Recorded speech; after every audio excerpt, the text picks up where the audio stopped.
Assalamualaikum warahmatullahi wabarakatuh. Bismillahirrahmanirrahim. Alhamdulillahirabbil alamin. Alladzi wafaqa alaina bil huda wa dinil haq liyudhhirahu 'ala dini kullih wa kafa billahi syahida. Yang saya banggakan seluruh adik-adik, siswa-siswi baik madrasah aliyah maupun sekolah menengah atas, khususnya kelas 11. Pada pertemuan kita hari ini bertemu kembali dengan saya Bapak Guru Agus Sugito dari Madrasah Aliyah Pesantren Ummu Sabri Kendari. Nah, kita akan mempelajari materi lanjutan dari pertemuan sebelumnya berkenaan dengan bab akhlak terpuji. Lalu pertemuan sebelumnya kita sudah mempelajari tentang subbab, yaitu adab berpakaian. Ada kaitannya dengan berpakaian, yaitu adab berhias. Nah, tanpa berlama-lama lagi adik-adik sekalian, kita akan langsung belajar bersama tentang adab berhias. Nah, di subbab atau submateri adab berhias ini, kita tentu harus memahami terlebih dahulu mengenai tentang definisi atau pengertian dari adab berhias itu. Definisi atau pengertian dari adab berhias terdiri dari dua term atau dua sekup, yaitu sekup yang pertama dari aspek bahasa. Berhias dari kata bahasa Arab atau dari aspek bahasa ini adalah tazayyana yatazayyanu, yang artinya adalah elok atau indah, atau bisa dikaitkan dengan perhiasan. Sangat singkat, simpel. Lalu arti yang lebih luas, lebih panjang lagi dari segi istilah adalah upaya setiap orang, kita semua, untuk memperindah diri dengan berbagai busana, hiasan ataupun barang-barang yang lain, dan dapat memperindah diri bagi pemakainya, serta dapat memunculkan kesan yang indah bagi yang menyaksikan, bahkan untuk bisa menumbuhkan rasa percaya diri. Itu dari segi istilah. Ada juga arti adab berhias dari Kamus Besar Bahasa Indonesia atau KBBI, hampir sama, yaitu usaha untuk memperelok diri dengan pakaian ataupun barang yang lain yang indah-indah, baik dandanan ataupun perhiasan, untuk dapat bisa lebih menarik. Itu kalau dari segi pengertian dari KBBI atau Kamus Besar Bahasa Indonesia. Di dalam agama kita sendiri sebenarnya berhias ini juga sudah dijelaskan melalui surah Al-A'raf, surah yang ke-7 dari ayat ke-31 yang berbunyi, ya bani Adam khudhu zinatakum wa kulu washrabu wa la tusrifu innahu la yuhibbul musrifin. Setidaknya artinya adalah, wahai anak Adam, pakailah pakaianmu yang indah di setiap kalian mau memasuki masjid, serta makan dan minumlah, dan janganlah berlebih-lebihan. Sesungguhnya Allah tidak menyukai orang yang berlebih-lebihan. Ayat ini memberikan pembelajaran kepada kita supaya di dalam melakukan apapun kita tidak berlebih-lebihan, tidak terlalu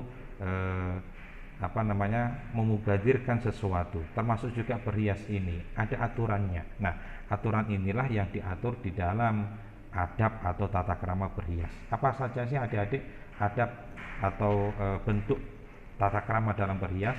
Yang pertama adalah mencakup penggunaan bahan atau alat tertentu, termasuk juga contohnya make up, wangi-wangian atau parfum, termasuk bedak.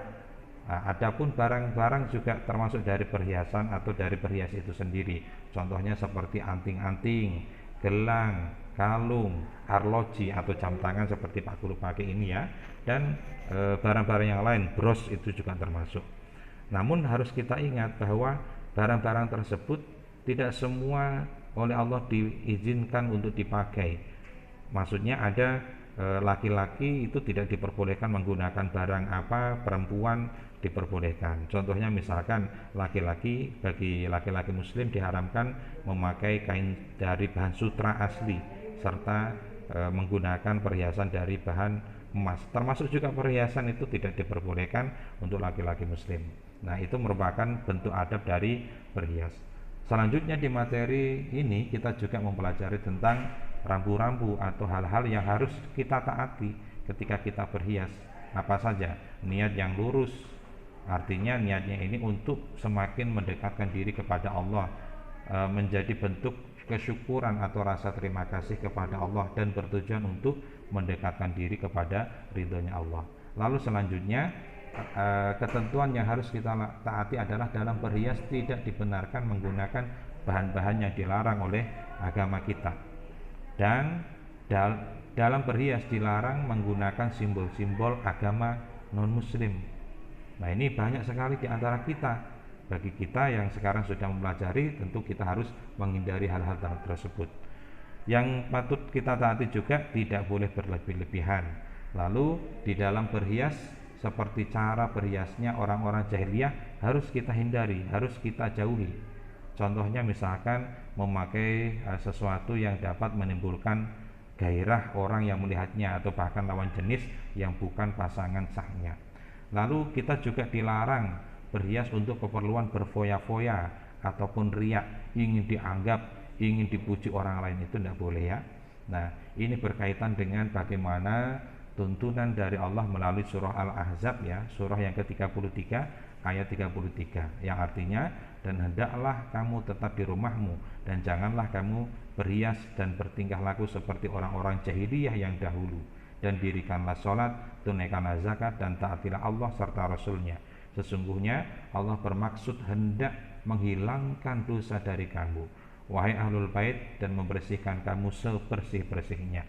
Ayat ini sebenarnya ditujukan kepada kita umat muslim, khususnya kalangan wanita muslimah, supaya lebih berhati-hati di dalam berhias itu, supaya tidak berlebih-lebihan, tidak menonjolkan lekuk-lekuk tubuhnya, tidak membuat orang yang melihat timbul gairah nafsunya. Itu mengenai tentang hal-hal yang harus kita taati. Di dalam ada berhias ini juga kita harus membiasakan diri, karena Islam mengajarkan kita untuk hidup secara wajar, biasa-biasa saja, tidak berlebihan. Berpakaian juga secara wajar, berhias secara lazim, jangan ada yang kurang dan jangan ada yang kita lebih-lebihkan. Ada beberapa hal yang harus kita pahami, dan itu sifatnya haram dalam berhias. Satu, bagi kita laki-laki haram memakai emas dan sutra. Lalu yang kedua, pakaian yang mempertajam bagian tubuh atau pakaian ketat harus kita tinggalkan. Yang ketiga, laki-laki menyerupai wanita dalam berhias, begitupun sebaliknya, itu harus kita hindari, tasyabbuh ya. Zaman sekarang ini sudah banyak. Yang keempat, pakaian yang berlebih-lebihan dan untuk kesombongan, ini sudah harus kita tinggalkan. Lalu selanjutnya, fenomena mentato tubuh, terus mengikir gigi, pasang behel kalau tidak ada alasan yang syar'i, alasan yang betul-betul mengarah kepada kesehatan, itu ya, itu harus kita tinggalkan, tidak boleh kita lakukan. Menipiskan alis ini dikerok begitu ya. Dan yang terakhir, menyambung rambut, itu juga sesuatu yang harus kita tinggalkan dalam persoalan berhias. Nah, apa sih nilai positif di dalam berhias ini, adik-adik sekalian, atau hikmah yang dapat kita ambil ketika kita berhias sesuai dengan tuntunan agama kita?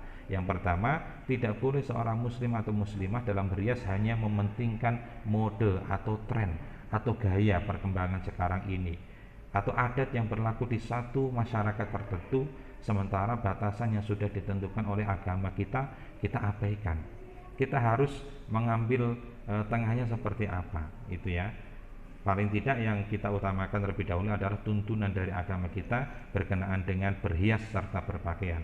Lalu selanjutnya, seorang yang berhias secara islami akan merasa nyaman dan percaya diri dengan dandanannya yang telah mendapatkan jaminan halal secara hukum. Dan yang terakhir, berhias secara islami itu akan memberikan pengaruh yang positif dalam berbagai aspek kehidupan, karena niat berhias adalah untuk beribadah kepada Allah, mengungkapkan rasa syukur kita kepada Allah atas nikmatnya, anugerahnya. Maka segala aktivitas berhias yang dilakukan seorang muslim akan menjadi jalan untuk mendapatkan barokah dan pahala dari Allah Subhanahu wa ta'ala. Barangkali itu saja dulu adik-adik sekalian. Semoga materi yang singkat ini dapat bermanfaat bagi kita semua. Apabila ada hal yang dirasa kurang, semata-mata itu berasal dari diri Pak Guru sendiri. Semoga materi yang singkat ini dapat kita terapkan di dalam kehidupan kita, khususnya dalam persoalan bagaimana kita berhias, bagaimana kita berpakaian sesuai dengan tuntunan agama kita. Untuk selanjutnya, insya Allah kita akan bertemu pada proses pembelajaran berikutnya. Banyak kesalahan, wallahu muwaffiq ila aqwamit thoriq. Mohon maaf lahir batin. Wassalamualaikum warahmatullahi wabarakatuh.